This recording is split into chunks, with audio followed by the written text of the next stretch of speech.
വാർത്തകൾ തുടരുന്നു. കായംകുളം ദേശത്തിനകം ഭാഗത്ത് കനത്ത മഴയിലും ശക്തമായ കാറ്റിലും വ്യാപക നാശനഷ്ടം. മരങ്ങൾ വീണാണ് പരക്കെ നാശനഷ്ടം ഉണ്ടായത്. കനത്ത മഴയെയും ശക്തമായ കാറ്റിനെയും തുടർന്ന് കായംകുളം ദേശത്തിനകം ഭാഗത്ത് വ്യാപക നാശനഷ്ടമുണ്ടായി. മരങ്ങൾ നിലം പൊത്തിയതാണ് ദുരിതം വിതച്ചത്. മണിമന്ദിരത്തിൽ മണിക്കുട്ടന്റെ വീടിന് മുകളിലേക്ക് അടുത്ത പുരയിടത്തിലെ ആഞ്ഞിലിമരം വീണു. വീടിന് നാശനഷ്ടമുണ്ടായി. വീട്ടിലെ ഷെഡ് പൂർണ്ണമായും തകർന്നു.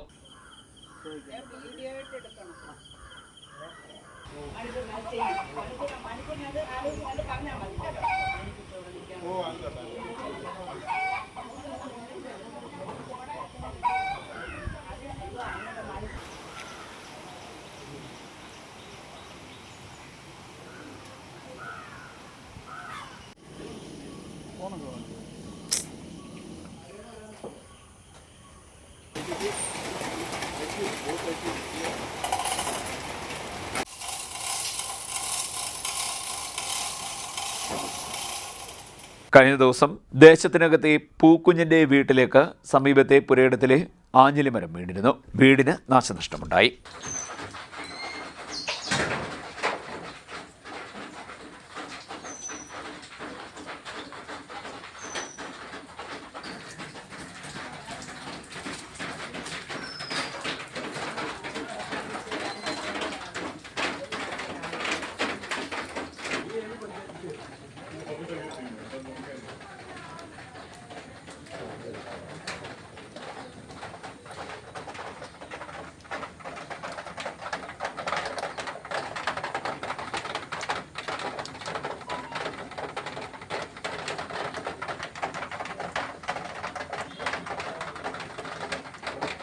CDNet news Kayamkulam. Kayamkulam KSRTC bus സ്റ്റേഷനിലെ മതിൽ പൊളിഞ്ഞു വീണതുമായി ബന്ധപ്പെട്ട് DYFI കായംകുളം ബ്ലോക്ക് കമ്മിറ്റിയുടെ നേതൃത്വത്തിൽ അസിസ്റ്റന്റ് ട്രാൻസ്പോർട്ട് ഓഫീസറെ ഉപരോധിച്ചു. മതിൽ ഉടൻ പൊളിച്ചു മാറ്റുമെന്ന് ഉറപ്പ് നൽകിയതിന്റെ അടിസ്ഥാനത്തിലാണ് സമരം അവസാനിപ്പിച്ചത്. കായംകുളം KSRTC ബസ് സ്റ്റേഷനിലെ മതിൽ പൊളിഞ്ഞു വീണതുമായി ബന്ധപ്പെട്ട് DYFI കായംകുളം ബ്ലോക്ക് കമ്മിറ്റിയുടെ നേതൃത്വത്തിൽ അസിസ്റ്റന്റ് ട്രാൻസ്പോർട്ട് ഓഫീസറെ ഉപരോധിച്ചു. അപകടകരമായി നിൽക്കുന്ന മതിൽ ഉടൻ പൊളിച്ചു മാറ്റുമെന്ന് ഉറപ്പ് നൽകിയതിന്റെ അടിസ്ഥാനത്തിലാണ് സമരം അവസാനിപ്പിച്ചത്. സമരത്തിന് DYFI ആലപ്പുഴ ജില്ലാ സെക്രട്ടേറിയറ്റ് അംഗം CA Akhilkumar, block secretary Muhammad Juraij, Atuljith, Lenin Sanyal, Noufal Shaji, Jijo John, A Arun എന്നിവർ നേതൃത്വം നൽകി.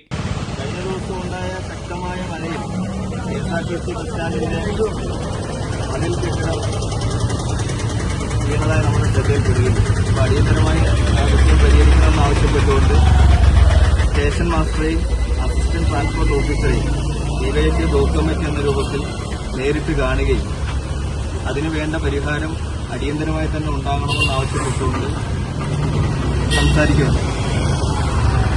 അപ്പോൾ ആ സംസാരിക്കുന്നതിന്റെ ഭാഗമായിട്ട് തന്നെ അദ്ദേഹം ഇടപെടുകയും ഇപ്പോൾ തന്നെ അത് പൊളിച്ചു മാറ്റുന്നതിന് ഇപ്പോൾ ഈ വീണ മതിലിന്റെ ബാക്കി ഭാഗം അടിയന്തരമായി തന്നെ പൊളിച്ചു മാറ്റാൻ വേണ്ടിയിട്ട് ഉള്ള നടപടിക്രമങ്ങൾ ഇവിടെ ആരംഭിച്ചിട്ടുണ്ട്. മറ്റൊരു വിഷയം DYFI ബ്ലോക്ക് കമ്മിറ്റിയുടെ രൂപത്തിൽ നമ്മൾ ഉന്നയിച്ചത് KSRTC തെക്കുവശമുള്ള മതിൽ അതും ഏകദേശം ഇപ്പോൾ ഉരുണ്ട് വീഴാൻ സാധ്യതയായി നിൽക്കുക. അതും അടിയന്തരമായി തന്നെ പരിശോധിച്ച് പൊളിച്ചു മാറ്റണമെന്നുള്ളത് നമ്മൾ ഉന്നയിച്ചിട്ടുണ്ട്. അദ്ദേഹം അതും പരിശോധിച്ച് അതിന് വേണ്ട നടപടികൾ സ്വീകരിക്കാമെന്ന് നമുക്ക് ഉറപ്പ് നൽകിയിട്ടുണ്ട്.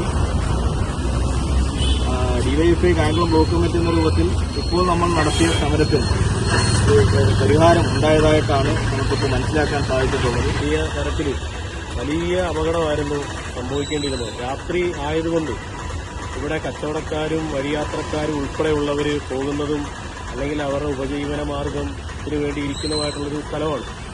അപ്പോൾ വലിയൊരു അപകടത്തിൽ നിന്നാണ് നമ്മൾ ഈ പറഞ്ഞ പോലെ രക്ഷപ്പെട്ടത്. അപ്പോൾ അടിയന്തരമായിട്ട് ഈ മതിൽ പൂർണ്ണമായിട്ടും ഈ വടക്കേ അറ്റം വരെ പൊളിച്ചു മാറ്റണമെന്നാണ് DYFI അതിന്റെ ഉത്തരവാദിത്തപ്പെട്ട ഓഫീസർമാരെ അറിയിച്ചിട്ടുണ്ട്. അതിന്റെ അടിസ്ഥാനം നമുക്കൊരു ഉറപ്പും തന്നിട്ടുണ്ട്. അപ്പോൾ ഉടനെ തന്നെ JCB ഉപയോഗിച്ചുകൊണ്ട് തന്നെ ഈ മതിൽ പൂർണ്ണമായിട്ട് പൊളിക്കാൻ വേണ്ടിയിട്ടുള്ള ഇടപെടൽ നടത്തും. ഇന്ന് തന്നെ പൊളിക്കും എന്ന് തന്നെ നമ്മൾ പറഞ്ഞിട്ടുണ്ട്. CDNet news Kayamkulam. കായംകുളം താലൂക്ക് ആശുപത്രിയിലെ ഡോക്ടർമാരുടെ ഒഴിവുകൾ അടിയന്തരമായി നികത്തണമെന്നാവശ്യപ്പെട്ട് ആരോഗ്യമന്ത്രിക്ക് മന്ത്രി M ലിജുവിന്റെ കത്ത്. മഴക്കാല രോഗങ്ങൾ വ്യാപിക്കുന്ന സാഹചര്യത്തിൽ ആശുപത്രിയിലെത്തുന്ന രോഗികൾ നേരിടുന്ന ബുദ്ധിമുട്ടുകൾക്ക് ഉടൻ പരിഹാരം കാണണമെന്നാണ് കത്തിലെ പ്രധാന ആവശ്യം.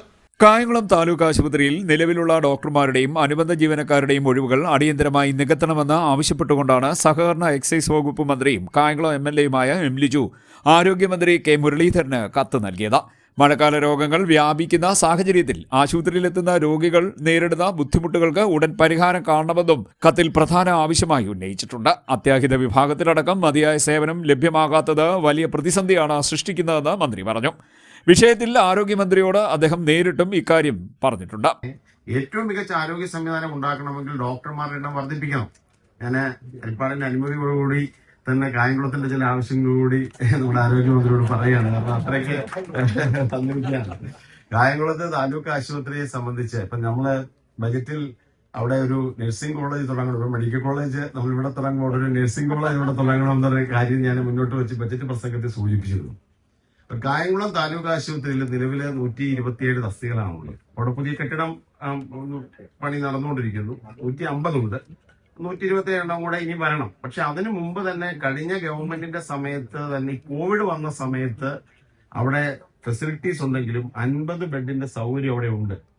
പക്ഷെ നമുക്ക് 50 ബെഡ് ഇല്ല. ഈ 50 ബെഡ് ഉണ്ടെങ്കിൽ മാത്രമേ 200 ബെഡ് തികഞ്ഞ് നമുക്കൊരു നഴ്സിംഗ് കോളേജ് അവിടെ തുടങ്ങാനായിട്ട് പറ്റുകയുള്ളൂ. ഞങ്ങൾ അതിന്റെ പ്രാരംഭ പ്രവർത്തനം നോക്കിയപ്പോൾ ഉണ്ടായ ഒരു പ്രധാനപ്പെട്ട ഡിഫക്റ്റ് 200 ബെഡ് ഉണ്ടെങ്കിൽ മാത്രമേ നഴ്സിംഗ് കോളേജ് തുടങ്ങാൻ പറ്റൂ എന്നുള്ളതാണ്. 5 ഡോക്ടർമാർ നിലവിലില്ല അവിടെ പീഡിയാട്രീഷ്യൻ ഇല്ല, ഗൈനക്കോളജിസ്റ്റ് ഇല്ല. അവൈലബിൾ ആയിട്ടുള്ള ലിസ്റ്റ് അപ്പോയിന്റ്മെന്റ് നടത്താൻ പറഞ്ഞു. അപ്പൊ അതൊന്ന് ഫോളോ അപ്പ് ചെയ്യാം. നമുക്കൊരു 5 ഡോക്ടർമാരുടെ വേക്കൻസി ഒന്ന് ഫില്ല് ചെയ്ത് കിട്ടിക്കഴിഞ്ഞാൽ അതൊരു പ്രധാനപ്പെട്ട കാര്യമായിരിക്കും. കായംകുളം താലൂക്ക് ആശുപത്രിയിലെ ഡോക്ടർമാരുടെ കാര്യത്തിൽ നമുക്ക് വേണ്ടത് കഴിഞ്ഞ ദിവസം തന്നെ ആരോഗ്യമന്ത്രിയുമായിട്ട് ഞാൻ സംസാരിച്ചിരുന്നു. ലഭ്യമാകുന്ന ഡോക്ടർമാരെ ഇപ്പോൾ ഡോക്ടർമാരുടെ ഒരു ഷോർട്ടേജ് സംസ്ഥാനത്താകമാനം ഉണ്ട്. ഇപ്പോൾ 400 പരം ഡോക്ടർമാർ ജൂനിയർ ഡോക്ടർമാർക്ക് ഇപ്പോൾ അഡ്വൈസ് കൊടുത്തിരിക്കുകയാണ്. അപ്പോൾ അവരിൽ തന്നെ കുറേ ആളുകളെ കായംകുളത്ത് കൊണ്ടുവരാൻ ശ്രമിക്കുകയാണ്. പക്ഷേ അവരിൽ പലരും പോസ്റ്റ് PG പരീക്ഷയൊക്കെ വരുന്നതുകൊണ്ട് പലരും ജോയിൻ ചെയ്തതിന് ശേഷം ലീവിന് പോകുന്നൊരു സാഹചര്യമുണ്ട്. കൺസൾട്ടൻറ്റ് ഡോക്ടേഴ്സ് ഇവിടെ ഗൈനക്കോളജിക്കും പീഡിയാട്രിക് ഡിപ്പാർട്ട്മെൻറ്റിനും അതോടൊപ്പം തന്നെ മറ്റ് ENT ഡിപ്പാർട്ട്മെൻറ്റിനൊക്കെ തന്നെ കൺസൾട്ടൻറ്റ് ഡോക്ടേഴ്സിൻ്റെ വേക്കൻസിയാണുള്ളത്. ഇപ്പോൾ കൺസൾട്ടൻറ്റ് ഡോക്ടേഴ്സിൻ്റെ ഒരു ഷോർട്ടേജ് സംസ്ഥാനത്താകമാനമുണ്ട്. ഞാൻ കഴിഞ്ഞ ദിവസങ്ങളിൽ ആരോഗ്യമന്ത്രിയോട് ഈ കാര്യം സൂചിപ്പിച്ചിട്ടുണ്ട്. ഡയറക്ടർ ഓഫ് ഹെൽത്ത് സർവീസുമായിട്ടും സംസാരിച്ചിരുന്നു. പരമാവധി ശ്രമിക്കുകയാണ്.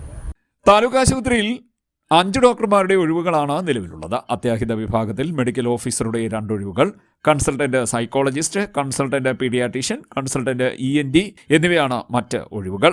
കഴിഞ്ഞ 1 വർഷമായി ആശുപത്രിയിൽ ഫോറൻസിക് ഡോക്ടറുടെ സേവനം ലഭ്യമല്ലാത്തതിനെ തുടർന്നുണ്ടായ പോസ്റ്റ്മോർട്ടം പ്രതിസന്ധി അടുത്തിടെ മന്ത്രി എം ലിജു ഇടപെട്ട് പരിഹരിച്ചിരുന്നു. മന്ത്രിയുടെ ആവശ്യപ്രകാരം മഞ്ചേരി ജനറൽ ആശുപത്രിയിൽ നിന്നും ഡോക്ടർ ലക്ഷ്മി കൃഷ്ണനെ കായംകുളത്തേക്ക് മാറ്റി നിയമിച്ച് ജൂലൈ 20-ന് ആരോഗ്യവകുപ്പ് ഉത്തരവിറക്കിയിരുന്നു. ഇതിന് പിന്നാലെയാണ് ആശുപത്രിയുടെ സുഗമമായ പ്രവർത്തനത്തിനായി ബാക്കിയുള്ള ഒഴിവുകൾ കൂടി നികത്തണമെന്ന് മന്ത്രി ആരോഗ്യമന്ത്രിയോട് ആവശ്യപ്പെട്ടിരിക്കുന്നത്.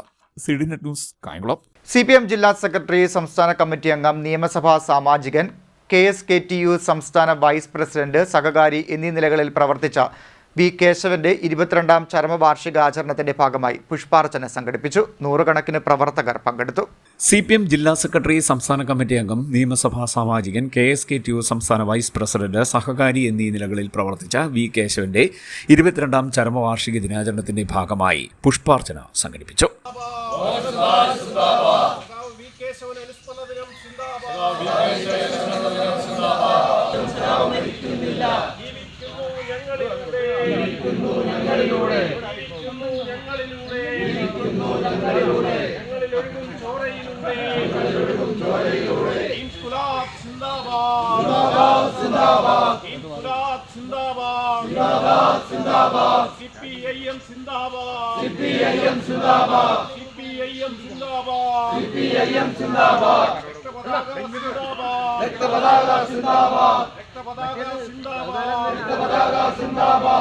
CPM ജില്ലാ സെക്രട്ടേറിയറ്റ് അംഗങ്ങളായ K Raghavan, A Mahendran, advocate G Harishankar, ജില്ലാ കമ്മിറ്റി അംഗങ്ങളായ G രാജമ്മ, മുരളി തഴക്കര, മുൻ MLA R Rajesh, K Madhusoodanan, Koshy Alex, area secretary G Ajayakumar, grama panchayat president G Ramesh Kumar എന്നിവർ പുഷ്പാർച്ചനയ്ക്ക് നേതൃത്വം കൊടുത്തു. CDNet news Kayamkulam.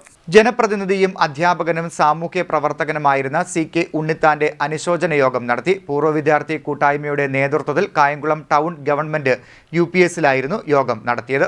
അന്തരിച്ച CK ഉണ്ണിത്താന്റെ അനുശോചന യോഗം കായംകുളം ഗവൺമെന്റ് ടൗൺ UP സ്കൂളിൽ നടന്നു. അദ്ദേഹത്തിൻ്റെ ചില ചിത്രകോപം ഏതെങ്കിലും ഒരു സ്ട്രക്ചറിനകത്ത്, അത് പൊളിറ്റിക്കലാണെങ്കിലും സാമൂഹ്യമാണെങ്കിലും സൗഹൃദത്തിൽ പോലും, പിന്നീട് സഹപ്രവർത്തകനായപ്പോൾ ഞങ്ങൾ പലപ്പോഴും വലിയ രൂപത്തിൽ ഇക്കാര്യം തർക്കിച്ചിട്ടുണ്ട്. ആ വർഷം തന്നെ മുകളിൽ നിന്നും മാറുകയും പിന്നീട് രാമാനന്ദ സാർ മറ്റും ട്യൂട്ടോറിയൽ നടത്തിയിരുന്ന അപ്പുറത്തെ വശത്തേക്ക് മാറുകയും ചെയ്യും. നമ്മുടെ ഇപ്പോഴത്തെ ഓഡിറ്റോറിയത്തിൻ്റെ തെക്കേറ്റം ഈ ട്യൂട്ടോറിയൽ അധ്യാപകർക്കൊരു പ്രത്യേകത, രാവിലത്തെ ഒരു 8 മണി മുതൽ 9:30 വരെയുള്ള ക്ലാസ് കഴിഞ്ഞാൽ പിന്നീട് വൈകിട്ട് 4 മണി വരെയുള്ള സമയം ഇത്തരം കാര്യങ്ങൾ താല്പര്യമുള്ളവർക്ക് പ്രയോജനപ്പെടുത്താം. ചിറ്റുകുളങ്ങരയിൽ അദ്ദേഹം ഉണ്ടായിരുന്ന സമയത്ത് ഈ ദീപ്തി കോളേജിൻ്റെ നേരെ ഓപ്പോസിറ്റാണ് ജനസേവനി വായനശാല, വലിയ പ്രസിദ്ധമായ വായനശാലയാണ്. എനിക്ക് തോന്നുന്നു അവിടുത്തെ മുഴുവൻ പുസ്തകങ്ങളും അവിടുത്തെ പ്രവർത്തന കാലയളവിൽ ഈ മനുഷ്യൻ വായിച്ചു തീർത്തിട്ടുണ്ടാകും. കാരണം രാവിലെ 7 മണിക്ക് അവിടെ ചെന്ന് കഴിഞ്ഞാൽ പിന്നെ വൈകിട്ടത്തെ ക്ലാസ്സും കഴിഞ്ഞ് ചർച്ചയൊക്കെ കഴിഞ്ഞ് രാത്രിയിലാണ് അവിടുന്ന് പുറപ്പെടുന്നത്. കായംകുളം നഗരസഭ 1-ാം വാർഡ് കൗൺസിലർ മുബീറസ് ഓടനാട് അധ്യക്ഷത വഹിച്ചു. Pathiyoor grama panchayat president KB Prasanth, Muthukulam block panchayat അംഗം Akhil ST, Pathiyoor grama panchayat member Rajendran S, Ramapuram Chandrababu, Ramanandan D Ayyappan, N Sreekumar, Gireesh Kumar, Hamid K Krishnapillai, Prabhash Palazhi, Cheeramath Rahim, Surya Muhammad, Rahna Riyas, Henna, Anas Irfani, Viswakumar B, Vijayan Kaimuri, Rashid Odanad എന്നിവർ അനുശോചന പ്രസംഗം നടത്തി. ഹുസൈൻ ചിറ്റക്കാട്, EP ഹക്കീം തുടങ്ങിയവരും പങ്കെടുത്തു. CDNet news Kayamkulam. നാടൻ പാട്ടിനെ ജനകീയമാക്കിയ അതുല്യ കലാകാരനായിരുന്ന ബാനർജിയുടെ ചരമവാർഷികാചരണത്തിന്റെ പ്രവർത്തനങ്ങൾ അന്തിമഘട്ടത്തിലാണെന്ന് ബാനർജിക്ക് വേണ്ടി നിരവധി പ്രശസ്തമായ നാടൻ പാട്ടുകളുടെ ശീലുകൾ ഒരുക്കിയ പ്രശസ്ത നാടൻ പാട്ട് രചയിതാവും ഗായകനുമായ മധു മുണ്ടകം അറിയിച്ചു. ശാസ്താംകോട്ടയിലാണ് അനുസ്മരണ ചടങ്ങുകൾ നടക്കുന്നത്. നാടൻ പാട്ടിനെ ജനകീയമാക്കിയ അതുല്യ കലാകാരനായിരുന്ന ബാനർജിയുടെ ചരമവാർഷികത്തിന്റെ പ്രവർത്തനങ്ങൾ അന്തിമഘട്ടത്തിലാണെന്ന് ബാനർജിക്ക് വേണ്ടി നിരവധി പ്രശസ്തമായ നാടൻ പാട്ടുകൾ എഴുതിയിട്ടുള്ള പ്രശസ്ത നാടൻ പാട്ട് രചയിതാവും ഗായകനുമായ മധു മുണ്ടകം പറഞ്ഞു. ഈ വരുന്ന ഓഗസ്റ്റ് 6 PS ബാനർജിയുടെ അനുസ്മരണം നമ്മുടെ ശാസ്താംകോട്ടയിൽ നടക്കുകയാണ്. എൻ്റെ എല്ലാമായ ഞാൻ ഏതൊരു പാട്ട് ചെയ്താൽ ആദ്യം ഇത്ര പാതിരാത്രിയായാലും കുഞ്ഞിനെ വിളിച്ച് ഞാൻ പറയും, താരകപ്പെണ്ണാണ് എനിക്കിത്തിരിയുള്ളൊരു കാലം, കുറച്ചധികം പാട്ടുകൾ ഓർമ്മയിൽ തങ്ങി നിൽക്കുന്ന ഒരുപാട് നൊമ്പരങ്ങളൊക്കെ. കേരളത്തിലെ വലിയ കലാകാരന്മാർ പങ്കെടുക്കുന്ന ഈ പരിപാടിയിൽ ഇതിൻ്റെ ഉദ്ഘാടകൻ കൂവൂർ കുഞ്ഞുമോൻ MLA ആണ്. എല്ലാ നല്ലവരായ കലയെ സ്നേഹിക്കുന്ന ബാനർജിയെ നെഞ്ചിലേറ്റിയ നമ്മുടെ കർത്തമുത്തിൻ്റെ 6ാം ഈ വാർഷികത്തിൽ എല്ലാവരും പങ്കെടുക്കണമെന്ന് വിനീതമായി അപേക്ഷിക്കുന്നു. ശാസ്താംകോട്ടയിലാണ് അനുസ്മരണ പരിപാടികൾ നടക്കുന്നത്. കോവൂർ കുഞ്ഞുമോൻ ചടങ്ങ് ഉദ്ഘാടനം ചെയ്യും. എല്ലാ കലാകാരന്മാരും പരിപാടിയിൽ പങ്കെടുക്കണമെന്നും മധു മുണ്ടകം പറഞ്ഞു. CDNet news Charummoodu. തമിഴ്നാട്ടിൽ കരുവാറ്റ സ്വദേശിയായ യുവാവ് മരിച്ച സംഭവത്തിൽ ദുരൂഹതയെന്നാരോപിച്ച് സഹോദരൻ തമിഴ്നാട് മുഖ്യമന്ത്രി വിജയ്ക്കുൾപ്പെടെ പരാതി നൽകി. വിജിത്ത് ഭവനത്തിൽ വിജിത്തിന്റെ മരണത്തിലാണ് സഹോദരൻ വിജേഷ് പരാതി നൽകിയത്. കരുവാറ്റ സ്വദേശിയായ വിജിത്തിനെ തമിഴ്നാട്ടിലെ കൃഷ്ണഗിരിയിൽ തൂങ്ങി മരിച്ച നിലയിൽ കണ്ടെത്തിയ സംഭവത്തിൽ ദുരൂഹത നിലനിൽക്കുന്ന സാഹചര്യത്തിലാണ് തമിഴ്നാട് മുഖ്യമന്ത്രി വിജയ്ക്ക് വിജിത്തിന്റെ സഹോദരൻ വിജേഷ് പരാതി നൽകിയത്. ആഭ്യന്തരമന്ത്രി രമേശ് ചെന്നിത്തലയ്ക്കും ജില്ലാ പോലീസ് മേധാവിക്കുമടക്കം വിജേഷ് പരാതി നൽകിയിരുന്നു. കരുവാറ്റ സൗത്ത് വിജിത് ഭവനത്തിൽ വിജിത്തിനെ ഏതാനും നാളുകൾക്ക് മുമ്പാണ് കൃഷ്ണഗിരിയിൽ ലോഡ്ജ് മുറിയിൽ തൂങ്ങി മരിച്ച നിലയിൽ കണ്ടെത്തിയത്. വിജിത്തിനെ കാണാതായതിനെ തുടർന്ന് കുടുംബാംഗങ്ങൾ പോലീസിന് പരാതി നൽകിയിരുന്നു. തുടർന്ന് പോലീസിന്റെ അന്വേഷണത്തിലൂടെയാണ് വിജിത്ത് ആത്മഹത്യ ചെയ്തതായി തങ്ങൾക്ക് അറിയാൻ കഴിഞ്ഞതെന്നും വിജേഷ് പറഞ്ഞു. സംഭവവുമായി ബന്ധപ്പെട്ട് ഗുരുതരമായ സംശയങ്ങൾക്ക് ഇടയാക്കുന്നുണ്ട്. മുതുകുളം സ്വദേശിനിയായ യുവതി, ചെങ്ങന്നൂർ സ്വദേശിയായ വ്യക്തി എന്നിവരെ കേന്ദ്രീകരിച്ചാണ് സഹോദരൻ ഉൾപ്പെടെ സംശയം ഉന്നയിക്കുന്നത്. മരണവിവരം കുടുംബാംഗങ്ങളിൽ നിന്ന് മറച്ചുവെച്ചതിന്റെ കാരണം എന്താണെന്നത് വ്യക്തമാക്കണമെന്നും ആരുടെയെങ്കിലും മനഃപൂർവ്വമായ ഇടപെടലോ ഗൂഢാലോചനയോ ഇതിനു പിന്നിലുണ്ടോ എന്നത് വിശദമായി അന്വേഷിക്കണം എന്നുമാണ് വിജേഷ് ആവശ്യപ്പെടുന്നത്. മരണത്തിന് മുമ്പും മരണത്തിന് ശേഷവും നടന്ന സംഭവ വികാസങ്ങൾ, ബന്ധപ്പെട്ട വ്യക്തികളുടെ പെരുമാറ്റം, ഫോൺ വിളികളുടെ വിവരങ്ങൾ, മൊബൈൽ ലൊക്കേഷൻ, സാക്ഷിമൊഴികൾ, മറ്റ് ഡിജിറ്റൽ ശാസ്ത്രീയ തെളിവുകൾ എന്നിവ ഉൾപ്പെടെ സമഗ്രമായ അന്വേഷണത്തിന് വിധേയമാക്കണമെന്നും വിജേഷ് പറയുന്നു. ആത്മഹത്യയാണെന്ന നിഗമനത്തിൽ മാത്രം അന്വേഷണം അവസാനിപ്പിക്കരുതെന്നും മരണത്തിലേക്ക് നയിച്ച സാഹചര്യങ്ങൾ, മരണവുമായി ബന്ധപ്പെട്ട് മറ്റെന്തെങ്കിലും കുറ്റകൃത്യം നടന്നിട്ടുണ്ടോ എന്നതും പ്രേരണയുണ്ടായിരുന്നോ എന്നതും നിയമപ്രകാരം തന്നെ പരിശോധിക്കണമെന്നും വിജേഷ് പറയുന്നു. ഞാൻ മിസ്സിംഗ് ആയിരുന്നു ആദ്യം കൊടുത്തു കഴിഞ്ഞപ്പോഴത്തേക്ക് ഹരിപ്പാട് പോലീസിന് അറിയാൻ പറ്റിയത് അദ്ദേഹം മരണപ്പെട്ടിട്ട് 7 മാസമായെന്ന് അറിഞ്ഞു. അപ്പോൾ 1 മാസമായിട്ട് നമ്മളതിൻ്റെ അന്വേഷണത്തിലാണ്. അതിൻ്റെ ഭാഗമായിട്ട് ആലപ്പുഴ SP പരാതി കൊടുത്ത്, ആഭ്യന്തരമന്ത്രിക്ക് പരാതി കൊടുത്ത്, അന്വേഷണ ഉദ്യോഗസ്ഥനായിട്ട് ഇപ്പം കായംകുളം DYSP അന്വേഷിച്ചുകൊണ്ടിരിക്കുകയാണ്. അതിന് പുറമെ ഇപ്പം നമ്മൾ തമിഴ്നാട് SP പരാതി കൊടുത്തു. മുഖ്യമന്ത്രി ജോസഫ് വിജയ് അവர்களுക്കും പരാതി നൽകിയിട്ടുണ്ട്. എൻ്റെ സഹോദരൻ പണിക്ക് പോയിട്ട് 1.5 കൊല്ലമായി. അതായത് ഒസൂർ എന്ന് പറയുന്ന ടാറ്റ കമ്പനിയിലായിരുന്നു ജോലിക്ക് പോയത്. കഴിഞ്ഞ നവംബറിൽ എൻ്റെ സുഹൃത്തിൻ്റെ അമ്മയുടെ മരണമായിട്ട് ബന്ധപ്പെട്ടുകൂടെ വന്നായിരുന്നു. പിന്നീട് ആരുമായിട്ടും കോണ്ടാക്റ്റ് ഇല്ല വന്നപ്പോഴത്തേക്കാണ് നമ്മളിത് അന്വേഷിക്കുന്നത്. അന്വേഷിച്ചപ്പോഴത്തേക്ക് മിസ്സിംഗ് കേസ് കൊടുത്തു. ഹരിപ്പാട് പോലീസിന് അറിയാൻ പറ്റിയത് അദ്ദേഹം മരണപ്പെട്ടെന്നാണ്. പിന്നെ ആ സ്ഥലത്ത് നിന്ന് കണ്ടുപിടിച്ച് അദ്ദേഹത്തിൻ്റെ ബാഗും സാധനങ്ങളും ഒക്കെ എടുത്തു. അപ്പോൾ നമ്മൾ ആത്മഹത്യ ചെയ്തതാണെന്നാണ് പറയുന്നത്. ഒരിക്കലും ഇത് ആത്മഹത്യ ചെയ്യത്തില്ല, അതൊരു കൊലപാതകം തന്നെയാണെന്ന് അറിയപ്പെടുന്നു. പക്ഷേ ഈ ആലപ്പുഴ സ്വദേശികളായിട്ടുള്ള 2 പേരാണ് ഇത് ഈ കൃത്യത്തിന് മുന്നിട്ട് നിൽക്കുന്നത്. അവരെ പോലീസ് ചോദ്യം ചെയ്തു വരുന്നത് അറിഞ്ഞുകൊണ്ടാണ് പിന്നെ ഞാൻ പോലീസ് മേധാവിക്ക് പരാതി കൊടുത്തു. അത് കഴിഞ്ഞ് ആഭ്യന്തര മന്ത്രിക്ക് കൊടുത്തു. അന്വേഷണം ചുമതല കായംകുളം DYSPക്ക് ഏൽപ്പിച്ചിട്ടുണ്ട്. അന്വേഷണം നടന്നു വരികയാണ്. വിജേഷിന്റെ മരണത്തെക്കുറിച്ച് അന്വേഷണം നടത്തണമെന്ന് നാട്ടുകാരും ആവശ്യപ്പെടുന്നുണ്ട്. CDNet news, Haripad. കായംകുളം പുള്ളിക്കണക്ക് കൊച്ചാലുമൂട് ശ്രീ നാഗരാജ നാഗേഷി ശ്രീകൃഷ്ണസ്വാമി ക്ഷേത്രത്തിൽ ഇല്ലംനിറ ചടങ്ങുകൾ നടന്നു. ക്ഷേത്ര ഭരണസമിതി ഭാരവാഹികൾ നേതൃത്വം നൽകി. കായംകുളം പുള്ളിക്കണക്ക് കൊച്ചാലുമൂട് ശ്രീ നാഗരാജ നാഗേക്ഷി ശ്രീകൃഷ്ണസ്വാമി ക്ഷേത്രത്തിൽ ഇല്ലംനിറ ചടങ്ങുകൾ നടന്നു. നിരവധി ഭക്തജനങ്ങൾ ചടങ്ങുകളിൽ പങ്കെടുത്തു.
ക്ഷേത്ര ഭരണസമിതി ഭാരവാഹികളായ പുഷ്പരാജ്, രവീന്ദ്രൻപിള്ള, ഗോപാലകൃഷ്ണൻ നായർ, അനിൽ കറുകത്തറ, സനൽ പ്രമോദ്, പ്രസന്നൻ, വാസുദേവൻ പിള്ള തുടങ്ങിയവർ നേതൃത്വം നൽകി. മേൽശാന്തി ശ്രീഹരി മുഖ്യ കാർമ്മികത്വം വഹിച്ചു. പുള്ളിക്കണക്ക് കൊച്ചാലുമൂട് ശ്രീകൃഷ്ണസ്വാമി നാഗരാജ നാഗേക്ഷി ക്ഷേത്രത്തിലെ എല്ലാ വർഷവും നടന്നു വരാറുള്ള ഇല്ലംനിറ ഇന്ന് ഇവിടെ നടക്കുകയാണ്. അത് എല്ലാ വർഷവും ഇതുപോലെ തന്നെ ആഘോഷിക്കുന്നുണ്ട്.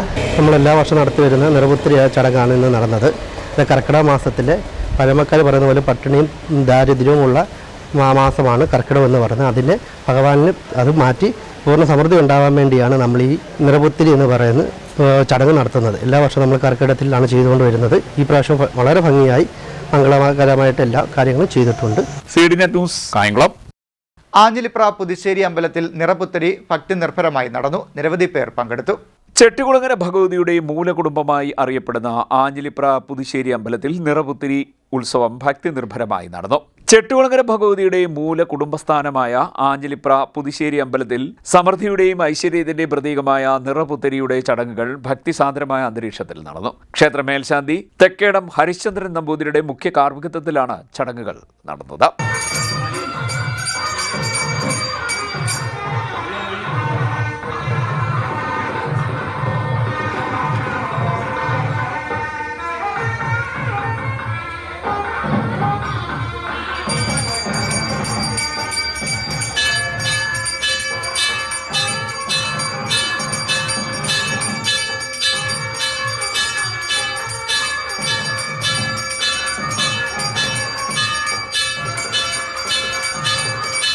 വിശേഷാൽ പൂജകളുടെയും ഗണപതി ഹോമത്തോടെയും ആണ് നിറപുത്തരി ചടങ്ങുകൾക്ക് തുടക്കമായത്. പാടത്തു നിന്നും ശേഖരിച്ച് ക്ഷേത്രത്തിലെത്തിച്ച നെൽക്കതിരുകൾ മേൽശാന്തി തീർത്ഥം തളിച്ച് ശുദ്ധം വരുത്തി മൂലസ്ഥാനത്തെ ഭഗവതിക്ക് സമർപ്പിച്ചു.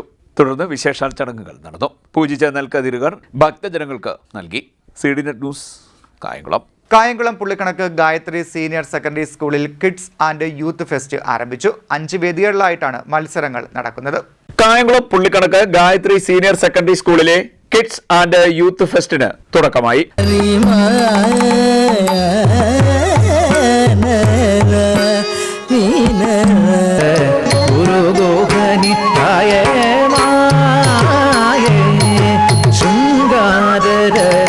സെൻട്രൽ സ്കൂൾ ഓഡിറ്റോറിയത്തിലെ പ്രധാന വേദിയായ നൃത്തവേദിയിൽ സ്കൂൾ ക്വയറിന്റെ പ്രാർത്ഥനയോടുകൂടിയാണ് ഫെസ്റ്റ് ആരംഭിച്ചത്. പ്രിൻസിപ്പൽ ലീന ശങ്കർ സ്വാഗതം പറഞ്ഞു. സീനിയർ പ്രിൻസിപ്പൽ OK ഹരിദാസ് മുഖ്യപ്രഭാഷണം നടത്തി. School vice chairman father Roy George ഭദ്രദീപം തെളിയിച്ച് ദ്വിദിന കലോത്സവം ഉദ്ഘാടനം ചെയ്തു. ആത്മാർത്ഥതയുള്ള, അർപ്പണബോധമുള്ള, ആരോഗ്യമുള്ള, മനുഷ്യത്വമുള്ള, നന്മ നിറഞ്ഞ ഒരു തലമുറയ്ക്ക് ജന്മം കൊടുത്തുകൊണ്ട് കഴിഞ്ഞ 26 വർഷക്കാലമായി ഗായത്രി സ്കൂൾ മധ്യ തിരുവിതാംകൂറിൽ അനുഗ്രഹകരമായി പ്രശോഭിക്കുകയാണ്. പാഠ്യവിഷയങ്ങളിൽ മാത്രമല്ല, പാഠ്യേതര വിഷയങ്ങളിൽ, ആനുകാലിക വിഷയങ്ങളിൽ, സമകാലീന സംഭവങ്ങളിൽ പ്രതികരണശേഷിയുള്ള, പ്രതിബദ്ധതയുള്ള, പ്രബുദ്ധതയുള്ള ഒരു നല്ല തലമുറയെ വാർത്തെടുത്ത് വളർന്ന് വലുതായിക്കൊണ്ടിരിക്കുമ്പോൾ അതിരുകളില്ലാത്ത ഒരുപാട് കഴിവുകളുമായി പിറന്നു വീഴുന്ന ശിശുക്കൾ ഈ ഗായത്രിയുടെ മടിത്തട്ടിൽ വന്ന് വീഴുമ്പോൾ പരിചരണത്തോടെ, സ്നേഹത്തോടെ, വാത്സല്യത്തോടെ, ഒരമ്മയുടെ അനുഗ്രഹീത ആശസ്സുകളോടെ ഇവിടുത്തെ അധ്യാപകർ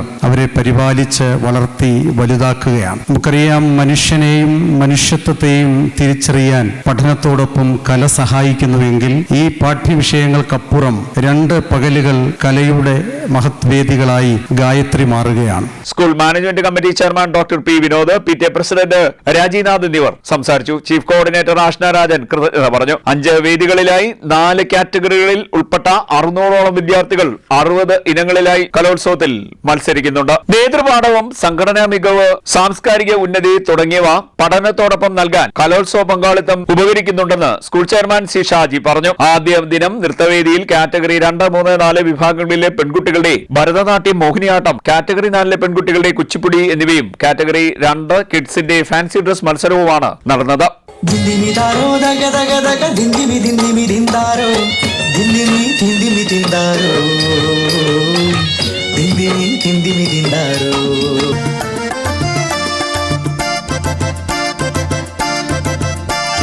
പൂവേണോ നല്ല നല്ല പൂമാല, തീയേറണ് തീച്ചാമുണ്ടി,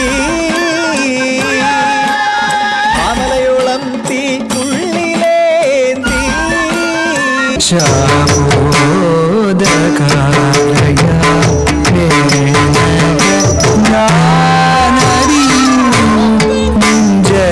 സ്കൂൾ ചെയർമാൻ C. ഷാജിയുടെ നേതൃത്വത്തിൽ വിപുലമായ കലോത്സവ കമ്മിറ്റിയും വിവിധ സബ് കമ്മിറ്റികളും പ്രവർത്തിച്ചു. 4 കാറ്റഗറിയിലായി നടക്കുന്ന മത്സരങ്ങൾക്ക് ഒബ്സർവർമാരായ ആഷ്ന രാജൻ, സൗമ്യാസ് കുറുപ്പ്, അജയനസ്, ശ്രുതി വിജയൻ എന്നിവർ നേതൃത്വം നൽകുന്നു. CDNet news Kayamkulam. കായംകുളം കണ്ടല്ലൂരിൽ യുവാവിനെ കനാലിൽ മരിച്ച നിലയിൽ കണ്ടെത്തി. കണ്ടല്ലൂർ വടക്ക് തുണ്ടത്തിൽ വീട്ടിൽ അനിൽകുമാറാണ് മരിച്ചത്. ഞായറാഴ്ച വൈകിട്ട് വീട്ടിൽ നിന്ന് പുറത്തുപോയ അനിൽകുമാർ ഏറെ നേരമായിട്ടും തിരിച്ചെത്താത്തതിനെ തുടർന്ന് ബന്ധുക്കളും നാട്ടുകാരും ചേർന്ന് രാത്രി തിരച്ചിൽ ആരംഭിച്ചു. ഇതിനിടയിലാണ് പന്നാമുറി അമ്പാടിമുക്ക് റോഡിനോട് ചേർന്നുള്ള കനാലിൽ അനിൽകുമാറിനെ വീണ് കിടക്കുന്ന നിലയിൽ കണ്ടെത്തിയത്. ഉടൻ തന്നെ കായംകുളം താലൂക്ക് ആശുപത്രിയിൽ എത്തിച്ചെങ്കിലും ജീവൻ രക്ഷിക്കാനായില്ല. തുടർന്ന് നിയമ നടപടികൾ പൂർത്തിയാക്കിയ ശേഷം മൃതദേഹം ബന്ധുക്കൾക്ക് വിട്ടു നൽകി. പ്രധാന വാർത്തകൾ വീണ്ടും. പത്തിയൂരിലെ വെള്ളക്കെട്ടിന് പരിഹാരം. കരിപ്പുഴത്തോട്ടിലെ എരിവാ പാലത്തിന് താഴെ സ്ഥാപിച്ചിരുന്ന ഷട്ടറുകളും അടിഞ്ഞുകൂടിയ മാലിന്യങ്ങളും മന്ത്രി എം ലിജുവിന്റെ നേതൃത്വത്തിൽ നീക്കം ചെയ്തു തുടങ്ങി.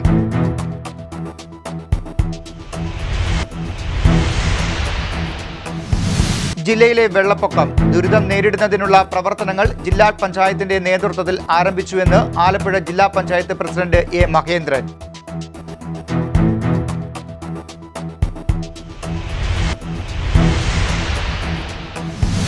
കേരളത്തിലെ പ്രളയ ദുരന്ത സാഹചര്യം. കേന്ദ്ര സർക്കാർ അധിക SDRF സഹായം അനുവദിക്കണമെന്ന് കൊടിക്കുന്നിൽ സുരേഷ് MP.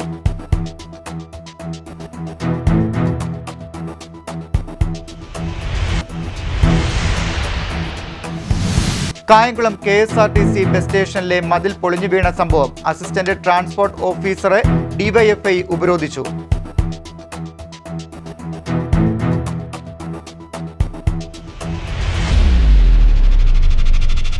ഇതോടെ ഈ വാർത്താ ബുള്ളറ്റിൻ പൂർണ്ണമാകുന്നു. നമസ്കാരം.